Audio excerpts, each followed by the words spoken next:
ওটা হলো নবুয়তের গণতন্ত্র, নবীজির দেয়া গণতন্ত্র। ওটা যে গণতন্ত্র রাসূল লিখে গিয়েছিলেন উম্মতের জন্য, সেই ধারা ডক্টর ইউনূস। তুমি নির্বাচন দিও না আল্লাহ। আল্লাহ সংস্কার ছাড়া নির্বাচনের দিকে এগোতে গেলে ছাত্র জনতা মাঠে নামবে, তাদের সাথে আমরা মাঠে নামবো। বরং এই নির্বাচন ঠেকাইয়া দিতে হবে।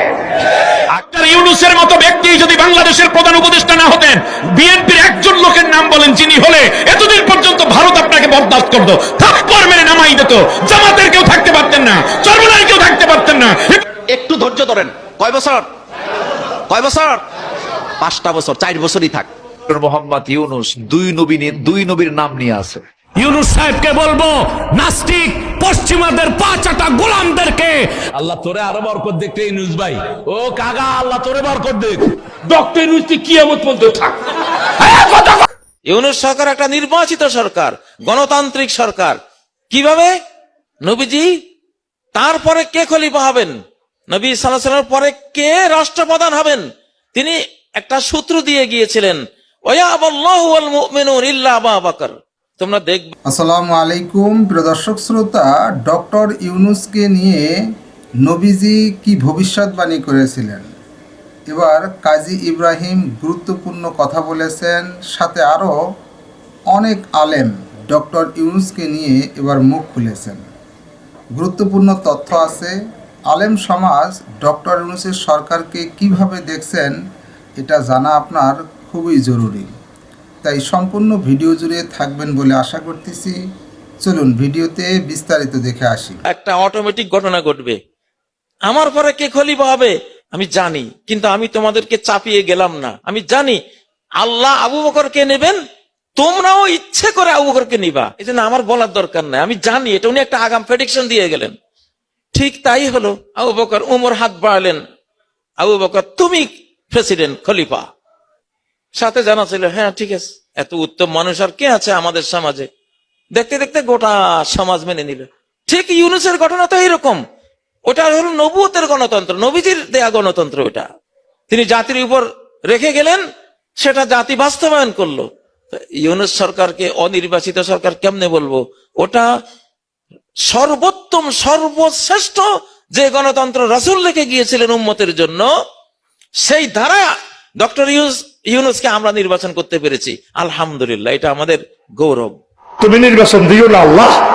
আল্লাহ শীতের দিকে আল্লাহ ডক্টর ইউনূস সাহেবের জীবদ্দশা এই বাংলার জমিনে নির্বাচন দিও না। এই নিয়ামত তুমি আমাদেরকে দিছো, এই নিয়ামত তুমি ছিনে নিও না আল্লাহ। আল্লাহ তাকে নেখায়াত দাও। সংস্কার ছাড়া নির্বাচনের দিকে এগোতে গেলে ছাত্র জনতা মাঠে নামবে, তাদের সাথে আমরা মাঠে নামবো। বরং এই নির্বাচন ঠেকাইয়া দিতে হবে। আগে সংস্কার, তারপর বিচার, সংস্কার, তারপর নির্বাচন। আমরা ক্ষমতার রাজনীতি করি না, করলে আমরা নির্বাচন চাইতাম। প্রফেসর ইউনূস সাহেব সংস্কার করে নির্বাচন দেবে। এই সংস্কারের প্রয়োজন যদি 1 বছর হয়, 1 বছর সময় আমরা দেব। 2 বছর হলে 2 বছর দেব, কম বেশি যা লাগে দেব, কিন্তু সংস্কার না করে কোনো নির্বাচন মেনে নেওয়া হবে না। ডক্টর ইউনূসের মতো ব্যক্তি যদি বাংলাদেশের প্রধান উপদেষ্টা না হতেন, বিএনপির একজন লোকের নাম বলেন যিনি হলে এতদিন পর্যন্ত ভারত আপনাকে বরদাস্ত করতো, থাপ্পড় মেরে নামাই দিত।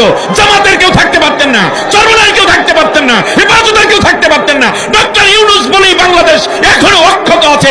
মাথা উঁচু করে স্বাধীনতা সার্বভৌমত্বের একটা বরত্ব এখনো ঘোষণা দেওয়ার সুযোগ আছে। ডক্টর মোহাম্মদ ইউনূস দুই নবীর নাম নিয়ে আছে, মোহাম্মদ আবার ইউনূস। দেশ পড়ছিল মহা বিপদে, বিপদে পড়লে কোন দোয়া করা লাগে? দোয়াও ইউনূস, ব্যক্তি মোহাম্মদ ইউনূস। আসছে সময় মতো। আমরা তাকে ইসলামিক স্কলার মনে করি না, তিনি ইসলামিক স্কলার নন। ইসলাম সম্পর্কে খুব বেশি জানেন তাও নন, কিন্তু এটা স্পষ্ট হয়েছে জাতির সামনে তিনি ক্ষমতা লোভী নন। মোহাম্মদ ইউনূসের জন্য আপনারা দোয়া করবেন। এদেশের দরিদ্র মানুষের কথা বলতে গিয়ে তিনি কান্না করে দিয়েছেন। এটা রাষ্ট্রপ্রধানের কত দরদ হলে এদেশের মানুষের জন্য কান্না করে। অথচ বিগত জীবনে কোন রাষ্ট্রপ্রধানকে দেশের মানুষের জন্য কাঁদতে দেখেছেন? তারা কেঁদেছে, বাবার জন্য কাঁদছে, মায়ের জন্য কাঁদছে, স্বজন হারা বেদনায় কাঁদছে। কথা বলে না, ঠিক কিনা বলেন? আর সেই কাদাও তো আসল কাদা না, সব ছিল নাটকীয় কান্না। চোখে কোনো পানি নাই, খালি নাক মুছে, ঠিক কিনা বলেন? ভণ্ডামি কান্না কেড়েছে। ডক্টর মোহাম্মদ ইউনূসের নেতৃত্বে ছাত্র জনতার রক্তের বিনিময়ে একটি নতুন বাংলাদেশ গড়ে উঠেছে। এই বাংলাদেশ কারো গোলামি করবে না, দাসত্ব করবে না, আপন মহিমায় মাথা উঁচু করে যোগ্যতার বলে দাঁড়িয়ে থাকবে। কথা বলতে হবে, ঠিক কিনা বলেন? আমাদের একটু ধৈর্য ধরেন। কয় বছর? কয় বছর? 5টা বছর, 4 বছরই থাক, 4টা বছর আমাদের দাবি। আমাদের এটা কি? আমরা অপেক্ষা করি না, নেতারা মরতেন না, আপনারা বাঁচবেন, আপনারা বহুত কিছু করতে পারবেন, একটু অপেক্ষা করেন, 4টা বছর সুযোগ দেন, সারা পৃথিবীটা একটু বাংলাদেশকে চিনুক। কি বুঝেন? আপনি দেখছেন না থাইল্যান্ডে কি হয়েছে? আপনি দেখছেন না চীনে কি হয়েছে? অপেক্ষা করেন, আরো নতুন চমক আসতেছে। ডক্টর মোহাম্মদ ইউনূস না হয়ে অন্য কেউ আসলে এই দেশটা টিকিয়ে রাখা সম্ভব হতো না। আল্লাহ ব্যবস্থা করে, এমন একটা মানুষকে দিয়েছে যার একটা পরিচিতি আছে আন্তর্জাতিক মহলে। নোবেল প্রাইজ তা যারে তারে দেয় না, তাহলে আমাদের হাসিনাও পাইতো। যেই মানুষকে বাংলাদেশের মানুষ ক্ষমতায় বসাইছে নাম হলো ডক্টর মোহাম্মদ ইউনূস। ইনি হলেন একজন বিশ্ব নেতা। আল্লাহু আকবার বলেন। ব্যাংককে একটা বৈঠক হয়েছে, সেখানে নরেন্দ্র মোদী ডক্টর ইউনূসের সাথে সাক্ষাৎ করতে গেছে।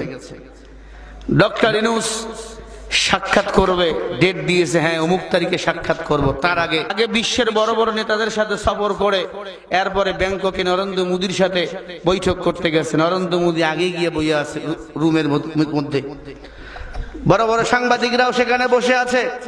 ডক্টর ইউনূস যখনই ঢুকছে সবাই দাঁড়িয়ে সম্মান করা শুরু করে দিয়েছে। আল্লাহু আকবার বলে। মোদী দাঁড়িয়ে গেল, সবাই দাঁড়িয়ে গেল। এরপরে নরেন্দ্র মোদীর সাথে ডক্টর ইউনূস কথা বলা শুরু করে দিল। ইংলিশে কথা বলতেছেন ডক্টর ইউনূস, মারহাবা বলেন। আন্তর্জাতিক ভাষা কি? আরো জোরে বলেন। এখন মোদী তো ইংলিশ জানে না, মোদী নিয়ে আসছে দোভাষী। দোভাষী বোঝেন? ও শুইনা মুদিরে হিন্দিতে কয়, क्या क्या है? বলে এ বলতা হয়। ডক্টর ইউনূস তাক লাগাইয়া দিছে, ছোট্ট বাংলাদেশি হতে পারি, কিন্তু আমি ইংলিশে সারা পৃথিবীতে বক্তব্য দিয়ে চলে বলে আল্লাহু আকবার।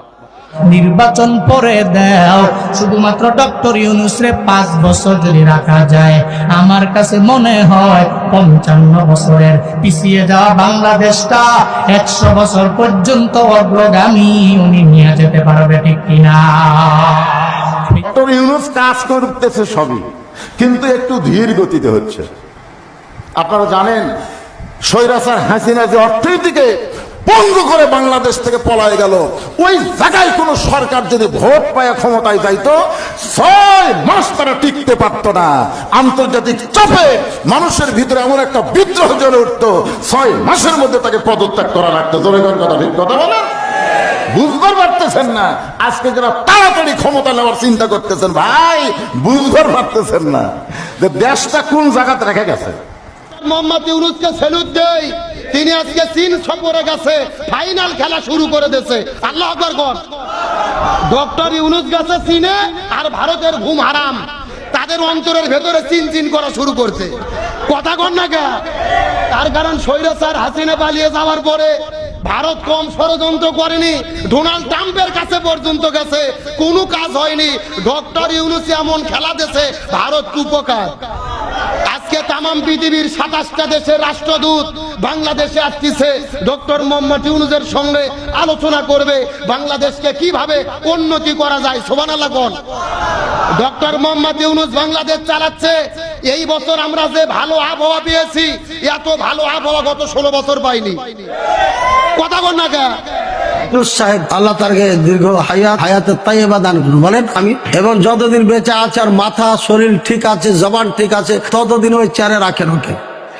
ইলেকশন বহুত হয়েছে, বহুত ভোট দেখেছি, নেতা দেখেছি, ওগুলো আর দেখতে দরকার না, দেখতে চাই।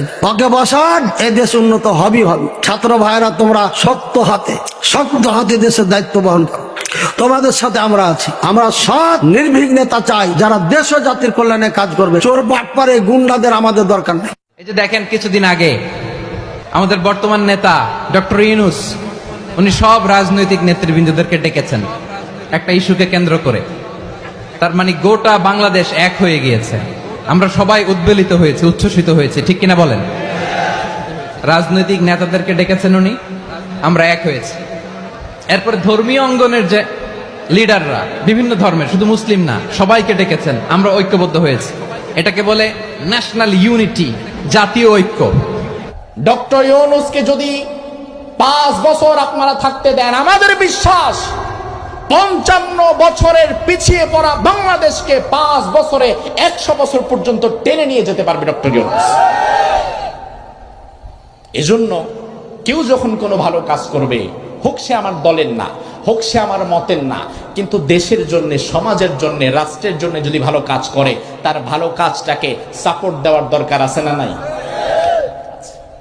ডাক্তার ইউনূস সাহেব আমার যতটুকু মনে হয় দেশ প্রেমিক মনে হচ্ছে, এবং দেশের কল্যাণের জন্য এখন পর্যন্ত তার পদক্ষেপগুলো আমরা লক্ষ্য করেছি। এটা আমাদের বাংলাদেশের এবং রাজনৈতিক দল হিসাবে তার সহযোগিতা করা দেশের কল্যাণের জন্যে, মানবতার কল্যাণের জন্যে, এটা আমরা দায়িত্ব কর্তব্য বলে আমরা মনে করছি। আজ এই হেফাজতে ইসলামের মঞ্চ থেকে অন্তর্বর্তীকালীন সরকারকে আমি স্বাগত জানাই, তাদেরকে আহ্বান জানাই, বলতে চাই দেশ ও জনগণের পক্ষে আপনারা যে কাজ করবেন তার প্রতি আমাদের অকুণ্ঠ সমর্থন থাকবে। ডক্টর ইউনূস সাহেব উনি বাংলাদেশে আরেকজনকে নিয়ে আসছেন, যার নাম আশিক চৌধুরী, একজন ব্যাংকার, এই বর্তমান যুগের একজন মেধাবী মানুষ। বাংলাদেশকে আগামী 2035 সালের মধ্যে পৃথিবীর উন্নত রাষ্ট্রগুলোর মধ্যে একটা দেশ বানানোর জন্য যে স্বপ্ন তিনি দেখাইতেছেন, আলহামদুলিল্লাহ, ওনার পরিকল্পনা যদি বাস্তবায়ন করা যায়, ওনার পরিকল্পনাকে যদি কাজে লাগানো হয়, মনে রাখবেন বাংলাদেশ সিঙ্গাপুর হইতে আর দেরি হবে না ইনশাআল্লাহ। ডক্টর ইউনূস আল্লাহ তাকেও সুস্থতার সাথে ঈমান আমলের জীবন দান করেন। তিনি প্রথম দিন এসে এক স্লোগান দিছিল, আমার নামে পোস্টার হবে না। কি স্লোগান দিছে বলেন? খবরদার কোন দেশ, পুরো দেশের জন্য আমার নামে, আমার ছবি দিয়ে কেউ পোস্টার না লাগায়। আসেনি পোস্টার? ইউনূস সাহেবকে বলবো, নাস্তিক পশ্চিমাদের 5 গোলামদেরকে, আবর্জনাগুলোকে পরিষ্কার করে আল্লাহওয়ালা সৎ মানুষগুলোকে দায়িত্ব দেন, বাংলাদেশের চেহারা পাল্টে যাবে ইনশাআল্লাহ। ডক্টর ইউনূস কিয়ামত পর্যন্ত থাক। প্রিয় দর্শক শ্রোতা, এই বিষয়ে আপনার মন্তব্য থাকলে লিখতে পারেন কমেন্ট বক্সে আপনার মন্তব্য। ডক্টর ইউনূসকে নিয়ে আলেম সমাজ কি ভাবছেন সে সম্পর্কে আপনারা বিস্তারিত জানলেন। কোন আলেমের কথাটাকে আপনার সবচেয়ে বেশি ভালো লেগেছে তাও লিখতে পারেন কমেন্ট বক্সে। আজকে এই পর্যন্তই, আল্লাহ হাফেজ।